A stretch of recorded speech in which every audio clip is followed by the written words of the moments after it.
नमस्कार दोस्तों, NR study learning platform पर आपका स्वागत है। अगर आपने हमारे चैनल को पहले तो सब्सक्राइब नहीं किया तो सब्सक्राइब कर ले और साथ ही बेल आइकन का बटन जरूर दबाएं। तो दोस्तों, अब की बार एनटीपीसी पार। तो इस बार हम लेकर आए हैं आपके, जिस प्रकार राजस्थान के मॉक टेस्ट की सीरीज चल रही है 1500 क्वेश्चन की, उसी प्रकार अब हमारे 1100 क्वेश्चन की साइंस की सीरीज चलेगी। और मान के चलिए एग्जाम में आपको यहाँ से क्वेश्चन देखने को मिलेंगे। तो दोस्तों जल्दी से जुड़ जाइएगा।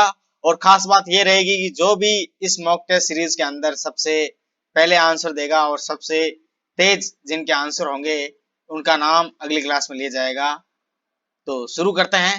तो जल्दी से, अगर आप हमें फेसबुक पर लाइव देख रहे हैं तो जल्दी से हमारे चैनल को सब्सक्राइब कर लीजिएगा। आपको चैनल का लिंक, यूट्यूब चैनल का लिंक ऊपर मिल जाएगा।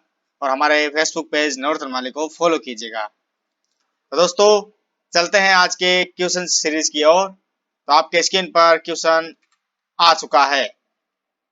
आपके स्क्रीन पर क्वेश्चन आ चुका है, तो जल्दी से इसका आपको आंसर देना है।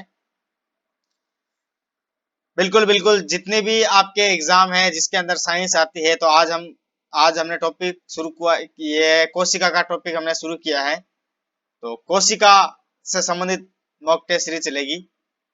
तो क्वेश्चन क्या है यहाँ पर, कोशिका नाम किस जीव वैज्ञानिक ने सर्वप्रथम लिया या सर्वप्रथम दिया? तो आपको बताना है। ऑप्शन ए है यहाँ पर फ्लेमिंग, ठीक है। ऑप्शन बी है यहाँ पर लिवेन हुक, ठीक है, लिवेन हॉक है, ये हुक है, ठीक है। और ऑप्शन सी है यहाँ पर रोबोट हुक। और ऑप्शन फोर है यहाँ पर, ऑप्शन फोर यहाँ पर बुरा लिख रखा है, ये बुरा नहीं है, ठीक है। यहाँ पर कुछ, चलो बुरा ही मान लो, ठीक है। चलो चार ऑप्शन आपके सामने है, तो बताओ जल्दी से। कोशिका नाम किस जीव वैज्ञानिक ने सर्वप्रथम दिया था? चलो दोस्तों इसका आंसर बता देते हैं। इसका करेक्ट आंसर है वैसे रोबोट हुक। रोबोट हुक ने कोशिका नाम दिया था 1665 ईस्वी में, इन्होंने नाम दिया था। और साथ ही इन्होंने कोशिका को और क्या नाम दिया था? सेलुला। क्या नाम दिया था? रोबोट हुक ने कोशिका को सेलुला कहा था। और इन्होंने किस कोशिका की खोज की थी? मर्द कोशिका की खोज की थी। अगर आपको पूछ ले कि जीवित कोशिका की खोज किसने की, तो एंटीवॉन लिवेनहॉक ने, एंटीवॉन लिवेनहॉक ने किसकी खोज की थी? जीवित कोशिका की खोज। यहाँ पर मर्द कोशिका की खोज की थी रोबोट हुक ने, पहली बार की थी 1665 ईस्वी में। जबकि लिवेनहॉक है, एंटीवॉन लिवेनहॉक है, इसने कब की थी जीवित कोशिका की खोज? 1664 ईस्वी में इसने जीवित कोशिका की खोज की थी। अब जो नाम दिया था जीवित कोशिका का, वो नाम किसने दिया था? जीवित कोशिका का जो नाम दिया था वो किसने दिया था? एनियल, जो आपका एनियल क्ल्यू है, एनियल क्ल्यू ने दिया था। एनियल क्ल्यू ने जीवित कोशिका का नाम दिया था। और सेल कोशिका शब्द किसने दिया था? सेल कोशिका का शब्द किसने दिया था? हर्टपिग ने सेल कोशिका का नाम दिया था। हर्टपिग नाम का वैज्ञानिक था, उसने सेल कोशिका का नाम दिया था। तो चलते हैं दोस्तों। अब मुझे ये बताओ यहाँ पर सेल का अर्थ क्या होता है? अगर आपको पूछ ले कि सेल, सेल का अर्थ क्या होता है, कोशिका का अर्थ क्या होता है? देखो यहाँ पर सेल का अर्थ होता है एक छोटा कमरा। क्या होता है? एक छोटा कमरा, ए स्मॉल रूम, ठीक है। अब देखो बात करते हैं, जो लिवनेनहॉक है इसने किसकी खोज की? जीवित कोशिका की खोज की। और कई जगह आता है कि जीवाणु की खोज किसने की, तो ध्यान रखना लिवनेनहॉक ने ही जीवाणु की खोज की थी। और कोशिका का सिद्धांत किसने दिया था? कोशिका का जो सिद्धांत दिया था वो आपके स्लाइडेन प्लस स्वान दोनों ने दिया था। वो कब दिया था? 1838 और 39 ईस्वी में दिया था। चलते हैं दोस्तों अगले क्वेश्चन की ओर। दोस्तों क्वेश्चन आपके स्क्रीन पर आ चुका है। पादप कोशिकाओं का सबसे बाहरी आवरण कहलाता है। आपको बताना है कि पादप कोशिकाओं का सबसे बाहरी आवरण क्या कहलाता है, इसके बारे में आपको बताना है। क्वेश्चन सभी अच्छे हैं। ऑप्शन है यहाँ पर कोशिका झिल्ली, ऑप्शन बी है कोशिका भित्ति, ऑप्शन सी है दोनों, ठीक है। और ऑप्शन डी है अंत पर्दवीय जालिका, है ना, थोड़ी हिंदी मिस प्रिंटिंग है ये। चलिए दोस्तों बताइएगा क्या होगा इसका करेक्ट आंसर, अपना आंसर दीजिएगा। पादप कोशिका का सबसे बाहरी आवरण क्या कहलाता है? जल्दी से बता दीजिएगा। दोस्तों इसका करेक्ट आंसर होगा ऑप्शन बी, कोशिका भित्ति कहलाता है। पादप कोशिका का जो बाहरी आवरण है वो कोशिका भित्ति कहलाता है, जबकि कोशिका झिल्ली मानव के अंदर होती है या नहीं होती है। अब मुझे ये बताओ, कोशिका भित्ति जो पादप कोशिका भित्ति की खोज किसने की थी? ये भी रोबोट हुक ने ही खोज की थी कोशिका भित्ति की। ठीक है, इसका कार्य क्या होता है कोशिका भित्ति का? पादप कोशिकाओं में कोशिका भित्ति का कार्य क्या होता है? ये एक तो आकार प्रदान करता है और साथ ही बाहरी हमलों से बचाता है। ठीक है, अब चलते हैं दोस्तों आगे। अब आपको पूछ रहे कि जो कोशिका भित्ति होती है वो पारगम्य होती है अर्ध पारगम्य होती है? तो ध्यान रखना ये पारगम्य होती है। इनमें से आपको पता है ना, तभी तो ये पानी सोख वगैरह सोख पाते हैं, तो ये पारगम्य होती है। तो चलते हैं दोस्तों अगले क्वेश्चन की ओर। और देखो, बाहर की ओर तो होती है आपकी कोशिका भित्ति और अंदर की ओर होती है कोशिका झिल्ली, ध्यान रखना। चलो दोस्तों अगला क्वेश्चन आपके स्क्रीन पर आ चुका है, तो इसका आंसर बताइएगा। कोशिका को एक निश्चित रूप प्रदान करता है। ऑप्शन ए है कोशिका झिल्ली करती है, ऑप्शन बी है कोशिका भित्ति करती है, ऑप्शन सी है केंद्रिका करती है, ऑप्शन डी है गोल्जी काय। ये गोल्जी काय है ना, जल्दी से बताओ दोस्तों क्या होगा इसका करेक्ट आंसर। दोस्तों इसका करेक्ट आंसर होगा ऑप्शन बी, कोशिका भित्ति। अभी हमने बताया ना कि जो कोशिका भित्ति होती है वो आकार तो देती है, बिल्कुल बाहरी हमलों से बचाती है। चलो चलते हैं अगले क्वेश्चन की ओर। अगला क्वेश्चन आपके स्क्रीन पर है, तो फिर क्वेश्चन क्या कह रहा है? प्रोटीन निर्माण का सक्रिय स्थल कौन सा है? आपको बताना है कि प्रोटीन निर्माण का सक्रिय स्थल कौन सा है। प्रोटीन का निर्माण हमारे शरीर में कहाँ होता है? तो ऑप्शन ए यहाँ पर आ रहा है एम्पोसोम, यहाँ पर ये क्या ऑप्शन क्या है? एम्पोसोमबी। और ऑप्शन बी है माइक्रो कंडीशनरी। ठीक है, कंडी यासी है, परंतु इसका करेक्ट आंसर यहाँ पर करेक्ट ऑप्शन क्या है? माइक्रो कंडीशनरी। और ऑप्शन सी है, ऑप्शन सी क्या होगा यहाँ पर? गोल जीका। ठीक है, ये गोल जीकाडी है, यहाँ पर करेक्ट है गोल जीका। और ऑप्शन फोर है राइबोसोम। जल्दी बताओ दोस्तों क्या होगा इसका करेक्ट आंसर। बिल्कुल इसका करेक्ट आंसर राइबोसोम ही है। तो राइबोसोम के अंदर ही प्रोटीन का क्या होता है? निर्माण होता है, प्रोटीन का सक्रिय स्थल है। तो करेक्ट आंसर इसका करेक्ट आंसर फोर है ना। चलो दोस्तों अगले क्वेश्चन की ओर चलते हैं। तो अगला क्वेश्चन आपके सामने आ चुका है, तो जल्दी से इसका आंसर दीजिएगा। क्वेश्चन क्या कह रहा है? लाइसोसोम का कार्य, देखो लाइसोसोम क्या कार्य करता है ये आपको बताना है कि लाइसोसोम कार्य करता है, क्या कार्य करता है। ऑप्शन ए है प्रोटीन संश्लेषण में, ऑप्शन बी है प्रसंस्करण, और प्रसंस्करण ये क्या है? फॉन्ट में। और ऑप्शन सी है अंतःकोशिकीय शोधन में, ऑप्शन डी है वर्षा संश्लेषण में। तो जल्दी से बताइएगा करेक्ट आंसर क्या होगा। आज के क्वेश्चनों में थोड़ी हिंदी की काफी गलतियां हुई है, अगली क्लास के अंदर ये आपको देखने को नहीं मिलेगा। तो जल्दी से इसका आंसर बताइएगा क्या होगा, अपने सुझाव देते रहे। और हमारी डेली राजस्थान टॉप 1500 क्वेश्चन की सीरीज चलती है, उसको भी ज्वाइन करते रहे। दोस्तों इसका करेक्ट आंसर होगा ऑप्शन सी, अंतःकोशिकीय शोधन में काम आता है आपका लाइसोसोम, है ना।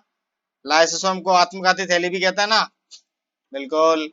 चलते हैं दोस्तों अगले क्वेश्चन की ओर। अगला क्वेश्चन आपके स्क्रीन पर आ चुका है।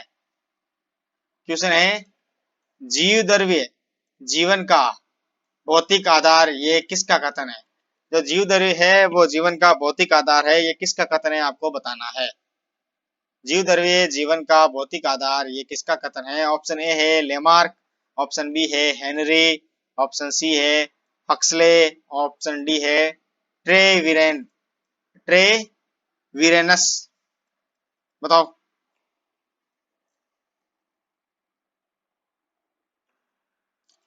जीव द्रव्य जीवन का भौतिक आधार ये कथन किसका है? तो इसका करेक्ट आंसर क्या होगा दोस्तों? जल्दी से अपने कमेंट करते रहे। 1100 क्वेश्चनों की सीरीज चलेगी इस बार एनटीपीसी पार। Correct answer option C Huxley है ना, इसका करेक्ट आंसर है। चलते हैं दोस्तों अगले क्वेश्चन की ओर। अगला क्वेश्चन आपके स्क्रीन पर आ चुका है। कोशिका की क्रियात्मक क्रियाओं को नियंत्रित होता है, यानी कोशिका की क्रियात्मक जो क्रिया होता है उनको कौन नियंत्रित करता है, ये आपको बताना है। कोशिका की क्रियात्मक इकाइयों को या क्रियाओं को कौन नियंत्रित करता है? ऑप्शन ए है केंद्रिका द्वारा नियंत्रित की जाती है, ऑप्शन बी है माइटोकॉन्ड्रिया, है ना, ये माइटोकांड नहीं है, ये माइटोकॉन्ड्रिया है, माइटोकॉन्ड्रिया द्वारा, ऑप्शन सी है जीव द्रव्य द्वारा, ऑप्शन डी है केंद्रक द्वारा। चलो जल्दी से बताओ आंसर क्या होगा इसका करेक्ट, जल्दी बताए दोस्तों जल्दी। इसका करेक्ट आंसर होगा ऑप्शन 4 केंद्रक द्वारा, है ना। कोशिका की क्रियात्मक जो क्रिया होती है वो किसके द्वारा नियंत्रित होती है? केंद्रक के द्वारा नियंत्रित होती है, केंद्रक के द्वारा। इसने ऑप्शन 4 आंसर दिया, आपका जवाब सही है। चलते हैं अगले क्वेश्चन की ओर। गुणसूत्र शब्द प्रदान किया गया था, तो आपको बताना है कि गुणसूत्र शब्द किसके द्वारा दिया गया। ऑप्शन ए यहाँ पर क्या है? हॉप मिस्टर, ऑप्शन ए क्या है यहाँ पर है? हॉप मिस्टर, ऑप्शन बी है वाल्डर, ऑप्शन सी है सूटन, ऑप्शन डी है वेगनर।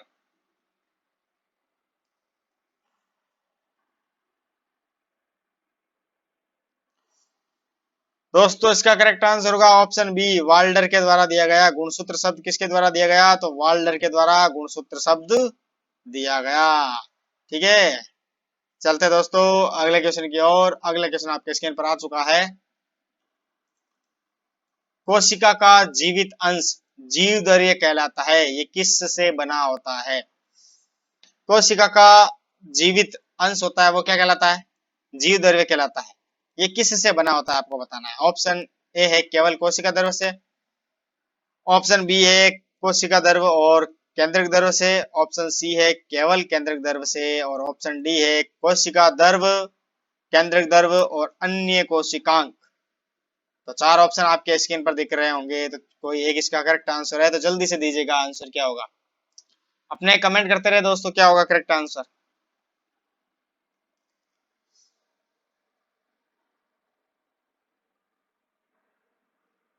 जीव द्रव्य बताओ।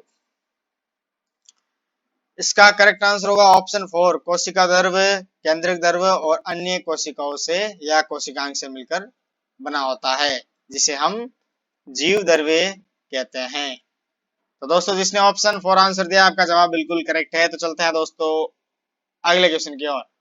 आज का आखिरी सवाल आपके स्क्रीन पर है। तो क्वेश्चन क्या है? निम्नलिखित में से सबसे छोटी कोशिका कौन सी है, ये आपको बताना है। ऑप्शन ए है माइक्रोप्लाज्म, ऑप्शन बी है, ये माइक्रोप्रोस नहीं है, ठीक है, मैं बोल देता हूँ, माइक्रोप्लाज्म, ऑप्शन बी है अमीबा, ऑप्शन सी है श्वेत रक्त कणिकाएं, ऑप्शन डी है लाल रक्त कणिकाएं।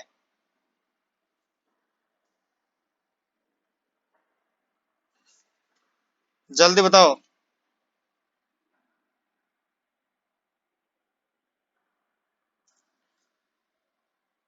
दोस्तों। इसका करेक्ट आंसर होगा ऑप्शन ए माइक्रोप्लाज्म, सबसे छोटी कोशिका है माइक्रोप्लाज्म, या इसको बोलते हैं माइक्रोप्लाज्मा। तो इसका करेक्ट आंसर ऑप्शन ए होगा। जिसने ऑप्शन ए आंसर दिया है आपका जवाब बिल्कुल सही है। और मानव शरीर की सबसे बड़ी कोशिका कौन सी होती है? मानव शरीर की सबसे बड़ी कोशिका, ध्यान रखना, अंडाणु, अंडाणु होती है मानव शरीर की सबसे बड़ी कोशिका।